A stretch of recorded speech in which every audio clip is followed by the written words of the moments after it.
Durante años, mi voz fue un eco atrapado en las paredes de mi propia casa, un susurro que se ahogaba antes de nacer. Crecí en un hogar donde el silencio de las mujeres era considerado una virtud, un adorno tan esencial como la decencia. Mi padre, Ricardo, un hombre tallado en la piedra de la tradición y el orgullo, dictaba las reglas con la misma autoridad incuestionable con la que manejaba su empresa. Mi hermano mayor, Mateo, era su heredero, su reflejo dorado, el depositario de todas las esperanzas y la única voz que, además de la de mi padre, tenía peso y resonancia. Mi voz, por otro lado, era una inconveniencia. Lara, las niñas bonitas no discuten, me decía mi padre cuando intentaba expresar una opinión en la cena. Mateo sabe de lo que habla, tú dedícate a tus cosas, era la frase que me lanzaba como un muro cada vez que osaba contradecir a mi hermano. Mis cosas eran, por supuesto, las que ellos consideraban apropiadas, la música, la literatura, el arte, pasatiempos inofensivos para una mente que no debía preocuparse por los asuntos serios del mundo, los asuntos de hombres. Trabajé el doble de duro que Mateo, no por competir, sino por un anhelo desesperado de ser vista, de ser escuchada. Mis notas en la escuela eran impecables, mis análisis en la universidad, donde estudié administración de empresas en secreto durante los primeros semestres, eran profundos y a menudo, según mis profesores, brillantes. Pero en casa, seguía siendo la niña, la sombra decorativa. Mateo, mientras tanto, se deslizaba por la vida con una facilidad insultante, apropiándose de mis ideas cuando le convenía y presentándolas como suyas en la empresa familiar. Lo vi hacerlo una y otra vez. Una estrategia de marketing que esbocé, un análisis de mercado que dejé en mi escritorio. Días después, escuchaba a mi padre felicitar a Mateo por su visión y su iniciativa. Cuando intentaba reclamar mi autoría, la respuesta era un tsunami de desdén. Lara, por favor, no seas celosa, decía mi padre. Tu hermano tiene mucha presión, no necesita que inventes historias para llamar la atención. La humillación era un veneno lento que se acumulaba en mi sistema. Me volví callada, retraída. Aprendí que luchar era inútil, que mi voz era una moneda sin valor en mi propio hogar. El catalizador de mi ruptura no fue un estallido, sino una implosión lenta y dolorosa. La empresa familiar, que una vez fue el orgullo de mi padre, comenzó a tambalearse. Una mala gestión, decisiones arriesgadas de Mateo y una incapacidad para adaptarse a los nuevos mercados le estaban llevando al borde del abismo. Yo lo veía venir. Pasé semanas, noches en vela, investigando, analizando datos, construyendo un plan de rescate meticuloso y detallado. Era una estrategia sólida, innovadora pero factible, que podría no solo salvar la empresa, sino también posicionarla para el futuro. Era mi obra maestra, la culminación de todo lo que había aprendido en la sombra. Esperé el momento adecuado, una noche en que la tensión en la casa era palpable después de que mi padre y Mateo regresaran de otra reunión desastrosa. Con el corazón martilleándome en el pecho, coloqué mi informe de 80 páginas sobre la mesa del despacho. Padre, Mateo, empecé, con la voz temblorosa. He estado trabajando en algo. Creo que puede ayudar. Mi padre levantó la vista de sus papeles, con el ceño fruncido por la interrupción. Mateo ni siquiera se molestó en mirarme, absorto en su teléfono. Mi padre tomó el informe, lo hojeó con desinterés, una mueca formándose en sus labios. ¿Qué es esto? Un proyecto de la universidad, preguntó con un tono que pretendía ser paternalista pero que goteaba condescendencia. No, padre. Es un plan de negocio. Un plan para reestructurar la empresa, dije, intentando mantener la firmeza. Mateo soltó una risita ahogada. Lara, la salvadora. ¿Y qué sabes tú de negocios? ¿Lo aprendiste en tus novelas románticas? El golpe fue físico. Sentí que el aire me faltaba. Mi padre le lanzó una mirada de complicidad a Mateo y luego me miró a mí, con una mezcla de fastidio y lástima. Hija, agradezco tu entusiasmo. Pero esto es el mundo real. Hay millones en juego. Deja que los hombres se encarguen. ¿Por qué no vas a ver si la cena está lista? Dejó caer mi informe sobre la mesa como si fuera basura. Mis 80 páginas de trabajo, de esperanza, de una última y desesperada súplica por ser valorada. En ese momento, Algo dentro de mí se rompió. No lloré. No grité. Simplemente sentí un frío glacial extendiéndose desde mi pecho hacia el resto de mi cuerpo. La niña ingenua que creía que algún día podría ganarse su respeto murió en ese despacho. Vi con una claridad aterradora que yo no era una persona para ellos. Era un objeto, una posesión. Mi voz no solo era inútil, era una ofensa. Esa noche, mientras ellos discutían sus planes fallidos en el piso de abajo, yo empaqué una maleta. No tomé mucho, solo lo esencial y el dinero que había ahorrado de trabajos de traducción que hacía en secreto. Antes de irme, volví al despacho. Mi informe seguía sobre la mesa, ignorado. Lo tomé. Era la única parte de mí que ellos no habían logrado pisotear por completo. Salí de esa casa sin mirar atrás, caminando hacia una noche incierta, con el peso de años de silencio sobre mis hombros, pero con una nueva y terrible determinación. Si ellos no querían escuchar mi voz, encontraría a alguien que sí lo hiciera. O, mejor aún, construiría un escenario tan grande que no tendrían más remedio que escuchar, aunque fuera lo último que hicieran. El mundo exterior fue un shock. Había sido protegida y silenciada en igual medida, y la libertad era tan aterradora como estimulante. Encontré un pequeño apartamento y un trabajo como asistente administrativa en una pequeña empresa. El trauma, sin embargo, me siguió como una sombra. En las reuniones de trabajo, cuando tenía una idea, las palabras se me atascaban en la garganta. El miedo al ridículo, a la desestimación, era paralizante. La voz de mi padre resonaba en mi cabeza: deja que los hombres se encarguen. La risa de Mateo era un eco constante. Me di cuenta de que no había escapado del todo, la jaula ya no era mi casa, sino mi propia mente. Un día, después de una presentación en la que me quedé completamente en blanco, incapaz de articular una sola frase frente a mis colegas, mi jefa, una mujer amable y perceptiva, me llamó a su oficina. Esperaba una reprimenda, pero en su lugar, me ofreció una taza de té y una mirada de comprensión. Elara, tienes grandes ideas, lo veo en tus informes. Pero te saboteas a ti misma cuando hablas. ¿Has considerado buscar ayuda? Un coach de comunicación, quizás. La sugerencia me golpeó. La idea de pagarle a alguien para que me enseñara a hacer algo tan básico como hablar me parecía humillante, pero la desesperación era más fuerte. Encontré a Sofía, una mujer de unos 50 años con una mirada penetrante y una calma que me pareció casi sobrenatural. Nuestra primera sesión fue un desastre. Me hizo una simple pregunta: ¿qué quieres decir, Elara? Y yo me derrumbé. Lloré por todo, por la niña que fue callada, por la joven que fue ridiculizada, por la mujer que se sentía invisible. Sofía no me interrumpió. Simplemente me pasó una caja de pañuelos y esperó. Tu voz no está rota, me dijo finalmente, cuando mis sollozos se calmaron. Solo está enterrada. Vamos a desenterrarla juntas. El proceso fue arduo. Trabajamos en la respiración, en la postura, en la modulación. Pero el trabajo más duro fue el interno. Sofía me hizo confrontar los fantasmas de mi pasado.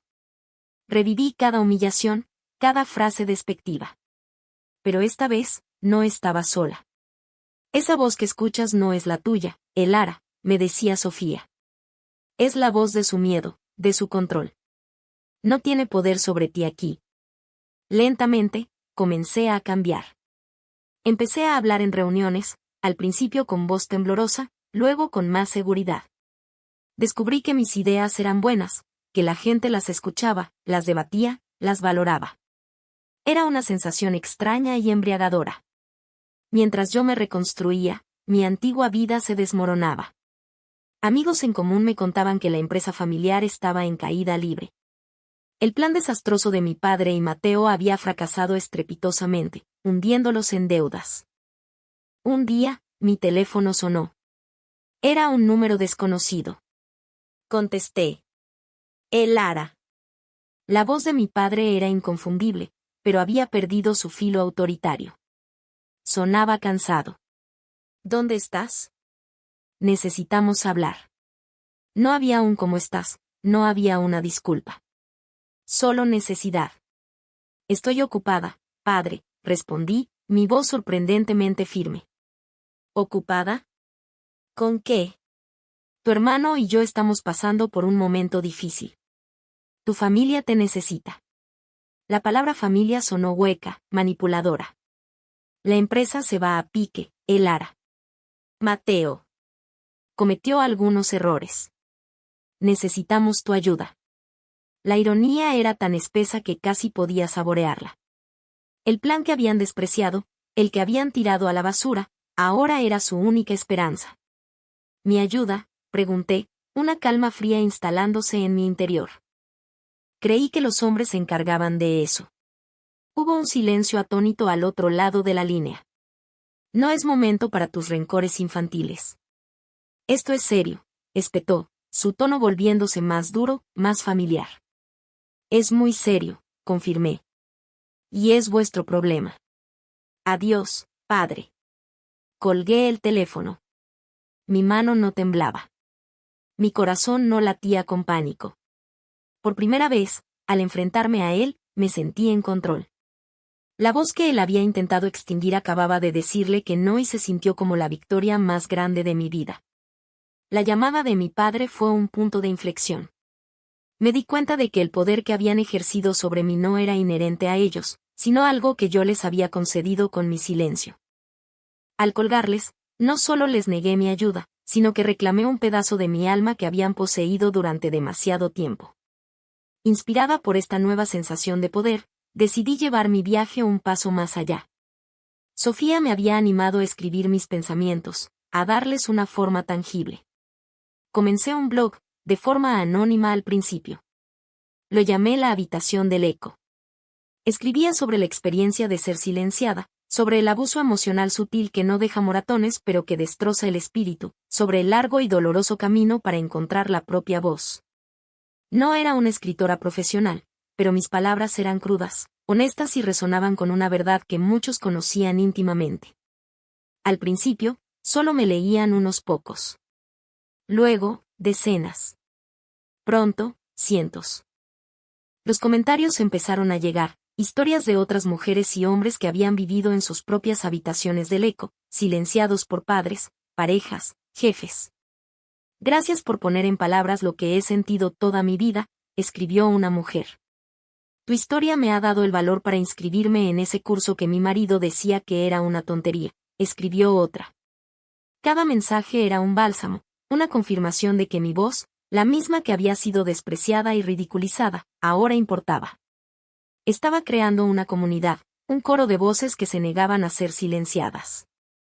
En mi vida profesional, también florecía. Ascendí en mi trabajo, liderando proyectos y presentaciones con una confianza que habría sido impensable un año antes. La práctica con Sofía y la validación de mi comunidad online me habían transformado. Ya no era la chica asustada en un rincón. Era una mujer con algo que decir. Mientras tanto, la situación de mi familia se volvía cada vez más desesperada. Las noticias de la inminente bancarrota de la empresa se hicieron públicas. El nombre de mi padre, una vez sinónimo de éxito en la comunidad empresarial local, ahora estaba manchado por el fracaso. El de Mateo, por la incompetencia y la arrogancia. Sus intentos de contactarme se volvieron más frenéticos y agresivos. Un día, Mateo apareció en mi lugar de trabajo. Me esperó en el vestíbulo, con una apariencia desaliñada que contrastaba fuertemente con el hombre impecablemente vestido que recordaba. Su arrogancia habitual había sido reemplazada por una capa fina de desesperación. Lara, tenemos que hablar, dijo, bloqueándome el paso. No tengo nada que hablar contigo, Mateo, respondí, intentando rodearlo. Me agarró del brazo. Sí, sí tienes. ¿Qué es ese estúpido blog que estás escribiendo? ¿Intentas humillarnos? ¿Avergonzar a tu propia familia? Supe entonces que habían descubierto la habitación del eco. La idea de que mi historia, mi verdad, estuviera a la vista de todos los había enfurecido. Mi blog no trata de vosotros, dije, apartando su mano con una fuerza que lo sorprendió. Trata de mí. De encontrar mi voz. Algo que tú y padre os esforzasteis tanto en quitarme. Mentiras, Siseo. Padre te dio todo. Una buena casa, una educación. ¿Y así es como se lo pagas, aireando nuestros trapos sucios en público? Eres una desagradecida. Cada palabra era una bala diseñada para herirme, para devolverme a mi antiguo lugar. Pero la armadura que había construido era más fuerte de lo que él imaginaba. Lo miré directamente a los ojos, ya no con miedo, sino con una fría lástima. Me disteis cosas, Mateo, sí. Pero me negasteis lo más importante, respeto. Me negasteis una identidad. Tratasteis mis pensamientos como basura y robasteis mis ideas como si fueran vuestras. El precio de vuestra casa y vuestra educación era mi silencio.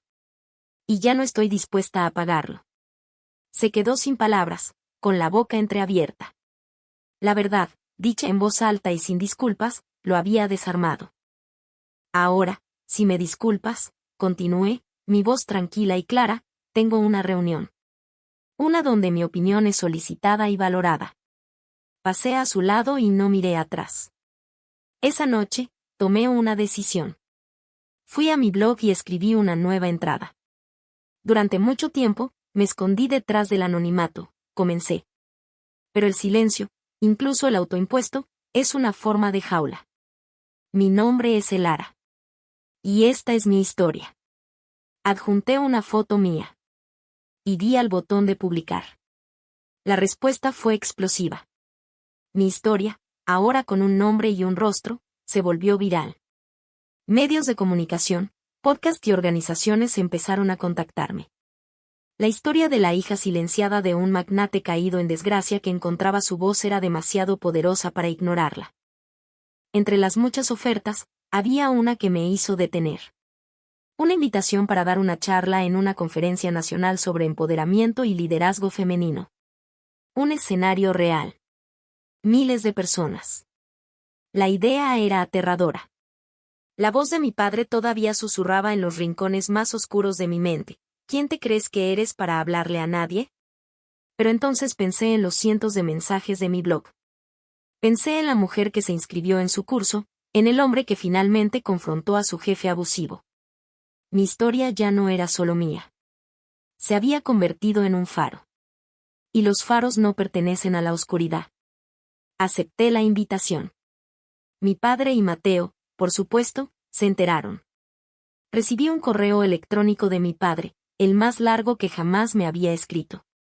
No era una disculpa. Era una orden. Me prohibía dar esa charla. Estás destruyendo el legado de esta familia, escribió. Si subes a ese escenario, considera que ya no tienes padre. Estarás muerta para mí. Leí el correo, y por un momento, el viejo dolor se agitó. Pero entonces, una extraña calma me invadió. Su amenaza final era vacía. Hacía mucho tiempo que estaba muerta para él. La única diferencia era que ahora, por fin, yo también lo sabía. No respondí. Mi respuesta sería mi voz, resonando desde un escenario que ellos nunca podrían controlar. Pasé las siguientes semanas preparando mi discurso con Sofía. No escribí un guión para memorizar, sino que esbocé los puntos clave de mi viaje. La humillación en el despacho, la llamada desesperada, la confrontación con Mateo, y la liberación final. Cada palabra estaba impregnada de mi verdad. Quería que mi charla no fuera una historia de venganza, sino una de resiliencia. No sobre cómo caen los opresores, sino sobre cómo se levantan los oprimidos. La noche de la conferencia llegó. Detrás del escenario, el zumbido de la multitud de miles de personas era un rugido ensordecedor. El corazón me latía con una fuerza brutal. Sentí una oleada de pánico. ¿Y si me equivocaba? ¿Y si me congelaba? ¿Y si tenían razón y yo no era nadie? Entonces, el presentador dijo mi nombre. Las luces me cegaron mientras caminaba hacia el centro del escenario. Y entonces, mientras mis ojos se ajustaban, los vi. Sentados en la tercera fila. Mi padre y Mateo. Sus rostros eran máscaras de furia helada. No estaban allí para apoyar. Estaban allí para intimidar, para ser el recordatorio viviente de mi lugar. Su presencia era una declaración: te atreves a desafiarnos, y te observaremos caer. Todo el aire pareció abandonar mis pulmones. El miedo, frío y familiar, se apoderó de mí. Las palabras que había preparado se desvanecieron. Solo podía ver sus ojos, llenos de desprecio. Iba a fallar. Iban a ganar. El pánico era una marea negra que amenazaba con ahogarme. Mi garganta se cerró, el pulso martilleaba en mis oídos, ahogando el sonido de los aplausos de bienvenida. Mi padre y mi hermano estaban allí, dos estatuas de resentimiento en la tercera fila, sus miradas como anclas tratando de arrastrarme de vuelta a las profundidades del silencio. Habían venido a presenciar mi humillación pública, a confirmar su creencia de que sin ellos, yo no era nada. Por un instante eterno, el universo se encogió a ese único enfrentamiento, sus miradas furiosas contra mi terror paralizante. La niña asustada dentro de mí quería huir, desaparecer, volver a ser invisible. Pero entonces, mi mirada se desvió de ellos. Se deslizó sobre los rostros de la audiencia. Vi a mujeres jóvenes asintiendo con expectación, a hombres mayores con cuadernos abiertos, a personas de todas las edades inclinadas hacia adelante, esperando. No estaban allí para juzgarme. Estaban allí para escuchar. Habían venido a escuchar mi voz. La voz que me habían dicho que no importaba. En ese momento, una lucidez cristalina cortó la niebla del miedo. Esto ya no era sobre ellos. Nunca más lo sería. Eran solo dos personas en un mar de miles. Fantasmas de un pasado al que me negaba a regresar. Respiré hondo, un solo aliento profundo que pareció llegar hasta el fondo de mi alma y extraer de allí una fuerza que no sabía que poseía. Me acerqué al micrófono. El silencio cayó sobre el auditorio. No miré mis notas. Miré directamente a la audiencia, a los ojos de una mujer en la quinta fila que me sonreía con complicidad, y empecé a hablar. Buenas noches, dije, mi voz, para mi propia sorpresa, clara y firme. Hay una habitación en la casa de muchas personas. No siempre tiene 4 paredes. A veces, es una mesa de comedor. A veces, es una relación. A veces, es nuestra propia mente. Yo la llamo la habitación del eco. Relaté mi historia. No con ira, no con amargura, sino con la tranquila autoridad de una superviviente. Describí la sensación de tener ideas brillantes que se marchitaban en la lengua, el dolor de ver a alguien más recibir crédito por tu trabajo, la lenta erosión del yo que ocurre cuando te dicen, una y otra vez, que tu perspectiva no es válida. No mencioné sus nombres. No era necesario. Mi historia era específica en su emoción, pero universal en su tema. Mientras hablaba, sentí que las cadenas que me habían atado durante décadas se rompían, eslabón por eslabón. Cada frase era un acto de liberación. Cada aplauso, cada murmullo de acuerdo de la multitud, era una validación que sanaba viejas heridas. De vez en cuando, mi mirada se cruzaba con la de mi padre y mi hermano. Su furia inicial se había transformado en algo más. Primero, incredulidad. No podían creer que estuviera haciendo esto, que estuviera de pie, dueña de mi narrativa, frente a miles de personas. Luego, a medida que la audiencia reaccionaba, a medida que el poder de mis palabras llenaba el espacio, vi la incredulidad dar paso al shock. Y finalmente, vi la vergüenza. Una vergüenza corrosiva y pública. Se dieron cuenta de que cada persona en esa sala, cada alma que escuchaba mi historia de ser silenciada por una figura paterna autoritaria y un hermano favorecido, ahora los estaba mirando a través de mis ojos. Mi historia los desnudó, no con acusaciones, sino con la simple y devastadora fuerza de la verdad. Estaban atrapados, incapaces de gritar, de interrumpir, de ejercer su antiguo poder. Por primera vez en sus vidas, se vieron obligados a escuchar. Eran ellos, ahora, los que estaban silenciados, ahogados en un mar de comprensión que no era para ellos, sino para mí. El clímax de mi charla fue la historia del informe de 80 páginas, el plan para salvar el negocio que fue descartado con un gesto condescendiente. Ese día, dije a la multitud, perdí la esperanza en ellos. Pero encontré la fe en mí misma. Me di cuenta de que mi valor no estaba determinado por su aprobación. Mi voz no necesitaba su permiso para existir. Hice una pausa, dejando que las palabras resonaran. Salí de esa casa esa noche, llevándome conmigo lo único que realmente me pertenecía, mis ideas, mi potencial y una voz que, aunque temblorosa, estaba decidida a encontrar un lugar donde ser escuchada. La ovación fue atronadora. La gente se puso de pie, aplaudiendo, algunos con lágrimas en los ojos. No era solo para mí. Era para ellos mismos, para cada vez que se habían sentido pequeños, para cada sueño que les habían dicho que era tonto, para cada palabra que se habían tragado. En medio del estruendo, mis ojos encontraron por última vez a mi padre y a Mateo. Se levantaron y, sin mirar a nadie, caminaron rápidamente hacia la salida, con los hombros encorvados. Derrotados. No por mí, sino por el eco de su propia arrogancia, magnificado 1000 veces en ese auditorio. Al verlos irse, no sentí triunfo ni odio. Solo una profunda y abrumadora sensación de paz. Eran simplemente dos hombres que habían perdido su camino, y yo ya no era su víctima. Cuando volví al backstage, Sofía me abrazó con fuerza. Tu voz no solo está desenterrada, Elara, me dijo con los ojos brillantes. Ahora es un faro. En los meses que siguieron, mi vida cambió de formas que nunca había imaginado. Las ofertas para hablar se multiplicaron. Empresas me contrataron como consultora.